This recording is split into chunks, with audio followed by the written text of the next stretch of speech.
आज की हमारी क्लास HTP सेकेंड ईयर के लिए मेडिसिन की है और मेडिसिन के अंतर्गत अपन पढ़ रहे थे पाचन तंत्र से संबंधित बीमारियां और पाचन तंत्र से संबंधित 4 बीमारियों के बारे में अपन ने पहले पढ़ लिया था।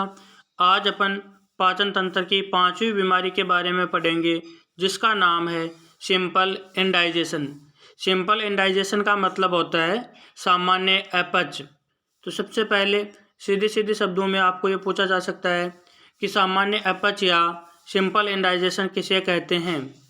तो सिंपल इंडाइजेशन का मतलब होता है कि सामान्य पाचन की क्रिया में किसी प्रकार की रुकावट या असामान्यता को सामान्य अपच कहते हैं।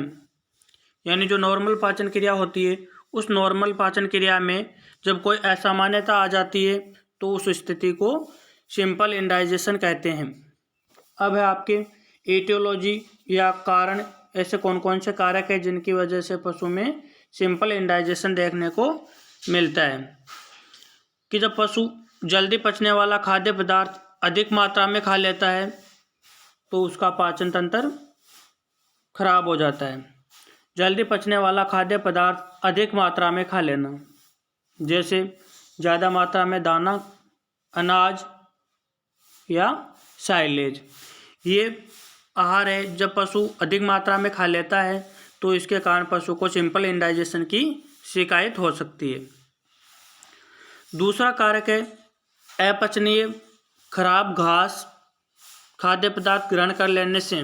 जैसे कई बार पशु ऐसी वस्तुएं खा जाता है जो खराब होती है, पचने योग्य नहीं होती है। जैसे अपन बिछावन काम में लेते हैं, बिछाने के लिए बिछावन या मोटा चारा है वो पशु खा लेता है तो वो पशु के पचता नहीं है और नहीं पचेगा तो सिंपल इंडाइजेशन की स्थिति पैदा हो जाएगी। नेक्स्ट कारक है अधिक प्रोटीन व NPN युक्त खाद्य पदार्थ ग्रहण कर लेने से। NPN का मतलब होता है नॉन प्रोटीन नाइट्रोजनस तत्व या यौगिक ग्रहण करने से भी पशु के सिंपल इंडाइजेशन हो सकता है। अधिक मात्रा में प्रोटीन का पाचन पशु शरीर नहीं कर सकता है। नेक्स्ट है जब पशु में प्रसव क्रिया होती है तो प्रसव क्रिया के दौरान प्लासेंटा या जहर गिरती है तो उसको भी कई बार पशु खा जाते हैं और उसको खाने के कारण पशु में सिंपल इंडाइजेशन की स्थिति पैदा हो जाती है। नेक्स्ट है आहार में अचानक किसी प्रकार का बदलाव करना, यानी जब सीजन के अकॉर्डिंग आहार चारा चेंज होता है तो उस दौरान उसके आहार में परिवर्तन करना या उसको दाने हैं उस दाने में परिवर्तन करना, तो आहार में परिवर्तन करते हैं तो उसके कारण भी सिंपल इंडाइजेशन की स्थिति देखने को मिलती है।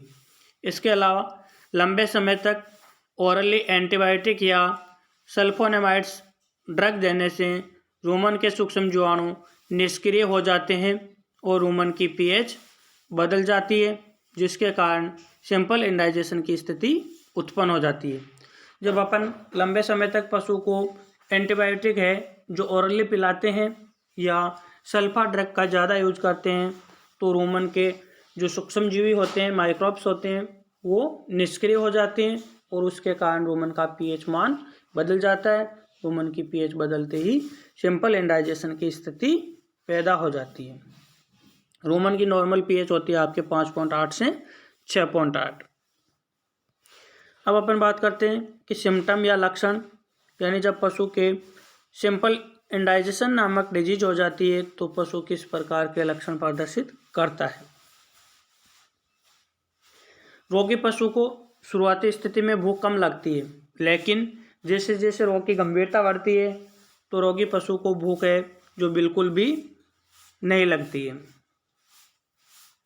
अब रोगी पशु आहार नहीं खाएगा तो उसका प्रोडक्शन है वो अपने आप ही कम हो जाएगा। दूसरा लक्षण है दुग्ध उत्पादन में अचानक कमी हो जाती है।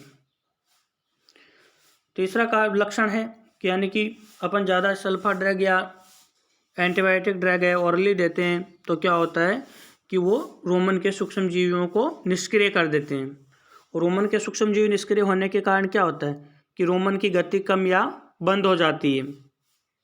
रूमिनल मूवमेंट शुरू में धीरे धीरे कम होते हैं और लास्ट में अंतिम स्थिति होती है रोग की जब पूर्ण रूप से रूमिनल मूवमेंट बंद हो जाते हैं। नेक्स्ट है रोगी पशु जुगाली करना बंद कर देता है।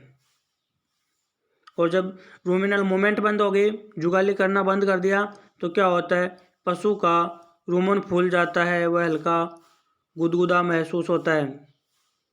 दबाते हैं तो उसमें डमे महसूस होता है। नेक्स्ट है मलत्याग अनियमित हो जाता है।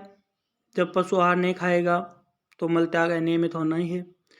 मल सूखा, कठोर व दुर्गंध युक्त हो सकता है, यानी अधिक समय तक पशु अगर आहार नहीं खाता है तो उसका मल है वो मात्रा भी कम हो जाती है, कठोर और सूखा होता है और उसमें दुर्गंध या बदबू भी आ सकती है।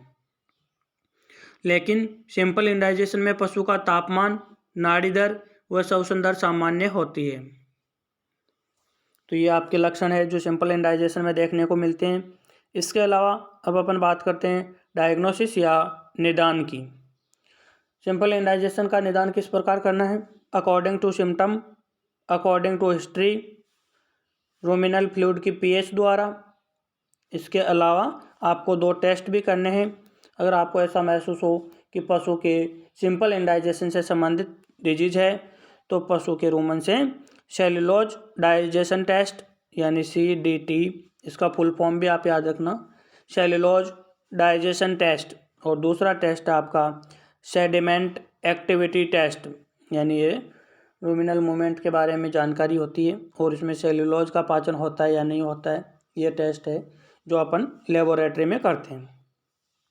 इसके अलावा सिंपल इंडाइजेशन का निम्न बीमारियों से डिफरेंशियल डायग्नोसिस है वो भी अपने को करना है। वो किन किन बीमारियों के साथ इसका डिफरेंशियल डायग्नोसिस करना है? पहला आपके एसिड इंडाइजेशन, अम्लीय अपच। दूसरा है एल्कली इंडाइजेशन, क्षारीय अपच। नेक्स्ट है ट्रॉमेटिक रेटिकुलोपेरिटोनाइटिस। नेक्स्ट है वेगस इंडिगेशन। नेक्स्ट है एबोमेजल डिस्प्लेसमेंट और पाइका नामक बीमारियों से सिंपल इंडाइजेशन नामक डिजीज का डिफरेंशियल डायग्नोसिस करना चाहिए। अब अपन बात करते हैं ट्रीटमेंट या उपचार की, कि जब पशु के सिंपल इंडाइजेशन नामक बीमारी हो जाती है तो पशु को किस प्रकार का उपचार देना चाहिए। तो सबसे पहले जो भी सिंपल इंडाइजेशन का कारण है उस कारक को हटाए, उसके बाद अपने को रूमन की पीएच ठीक करनी है। जब तक रूमन की पीएच ठीक नहीं होगी पशु के सिंपल इंडाइजेशन नामक बीमारी से निजात नहीं दिलाया जा सकता। अब अपने को क्या ध्यान करना है कि अपन ने क्या किया कि इसकी डायग्नोसिस करने के लिए रूमिनल फ्लूइड की पीएच की जांच की थी। यदि अपने को पीएच जांच के दौरान पीएच अम्लीय पाया जाता है तो अपने को क्या उपचार करना है। यदि पशु के रूमन की पीएच अम्लीय हो तो मैग्नीशियम हाइड्रोक्साइड जो पाउडर फॉर्म में आता है, 400 ग्राम मैग्नीशियम हाइड्रोक्साइड पानी में घोलकर ओरली पिलाना है। अगर आपके पास उस टाइम मैग्नीशियम हाइड्रोक्साइड उपलब्ध नहीं है तो आप मैग्नीशियम कार्बोनेट है वो 200 ग्राम पानी में घोलकर पशु को ओरली पिला सकते हैं। इसके अलावा यदि आपके पास मैग्नीशियम हाइड्रोक्साइड भी नहीं है, मैग्नीशियम कार्बोनेट भी नहीं है, तो आपको क्या करना है, सोडियम बाइकार्बोनेट ओरली भी पिला सकते हो और उसको आईवी इंजेक्शन के माध्यम से भी पशु शरीर में प्रवेश कराया जा सकता है। दूसरा उपचार क्या करना है, ये तो रूमन का पीएच अम्लीय था तब उसकी पीएच को सही करने के लिए अपने को ये उपचार करना था। अगर यदि रूमन की पीएच क्षारीय हो तो क्या करना है, 5 से 10% एसिटिक एसिड का सॉल्यूशन लेना है और वो 200 से 500 ml ओरली पशु को पिलाना है। यानी 5 से 10% एसिटिक एसिड सॉल्यूशन है जो 200 से 500 ml ओरली पिलाना है। नेक्स्ट है, ये तो आपके रूमन की पीएच अम्लीय थी तो भी उपचार हो गया और क्षारीय थी तो भी उपचार हो गया। यदि अम्लीय पीएच है तो जो अम्लीयता को कम करने वाले चीज़ रसायन है वो देने हैं और अगर क्षारीय है तो क्षारीयता को कम करने वाले पदार्थ पशु को देने हैं। अब अपन बात करते हैं कि रूमन में बंद पड़ जाने पर या ठोस पदार्थ इकट्ठा हो जाने पर क्या करें? अगर रूमन में अधिक मात्रा में कठोर पदार्थ है, गोबर वगैरह सख्त हो गया, तो पशु के स्टोमक ट्यूब रूमन में डालना है और उस स्टोमक ट्यूब में कम से कम 15 से 20 लीटर पानी पशु के रूमन में डालना है, ताकि वो जो ठोस पदार्थ है वो कुछ तरल या लिक्विड या पतला होकर शरीर से बाहर निकल सके।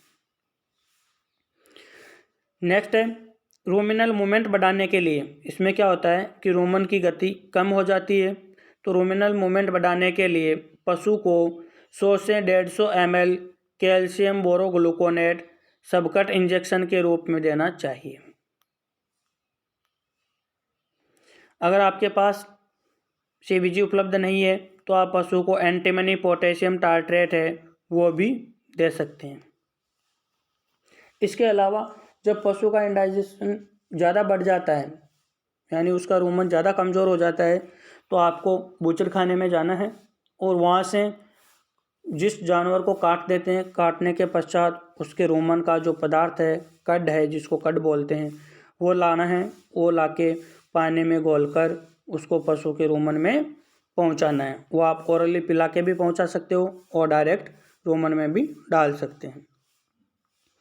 इसके अलावा रूमन के सूक्ष्मजीवी निष्क्रिय हो गए थे, तो उनको सक्रिय करने के लिए vitamin B complex with liver extract 10 से 15 ml IM इंजेक्शन के रूप में देना चाहिए।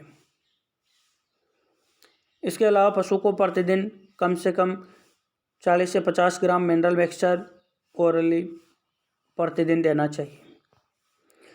अब सिंपल इंडाइजेशन हुआ था, उसके कारण क्या हुआ था, वहाँ पे इन्फ्लामेशन हुआ था, म्यूकस मेम्ब्रेन थी पाचन तंत्र की, उसमें इन्फ्लामेशन हुआ, सूजन हुई, तो उसकी वजह से वहाँ पे आपने को एंटी इन्फ्लामेटरी इंजेक्शन लगाना है। और वो एंटी इन्फ्लामेटरी इंजेक्शन का मतलब होता है नसेड लगाना है, non steroid anti inflammatory drugs. वो एनिफ्लेम वगैरह, एनाल्जिन है, एनाल्जेसिक है, ये आप कोई सा भी इंजेक्शन लगा सकते हो 10 से 15 ml IM मार्ग से। इसके अलावा एलर्जी कंडीशन को रोकने के लिए पशु को एंटी हिस्टामिनिक इंजेक्शन CPM या एविल 10 ml IM लगाना है। और उसके पश्चात अपन चाहे तो पशु को इंजेक्शन कॉर्टिकोस्टेरॉइड है जो एनिकोट वगैरह के नाम से आता है, वो भी 5-6 ml IM लगाया जा सकता है। तो ये आपके सिंपल इंडाइजेशन का ट्रीटमेंट हो गया। इस प्रकार आपके इंट्रोडक्टरी वेटनरी मेडिसिन में डाइजेस्टिव सिस्टम से संबंधित 5 बीमारी है वो आज कंप्लीट हो गई है।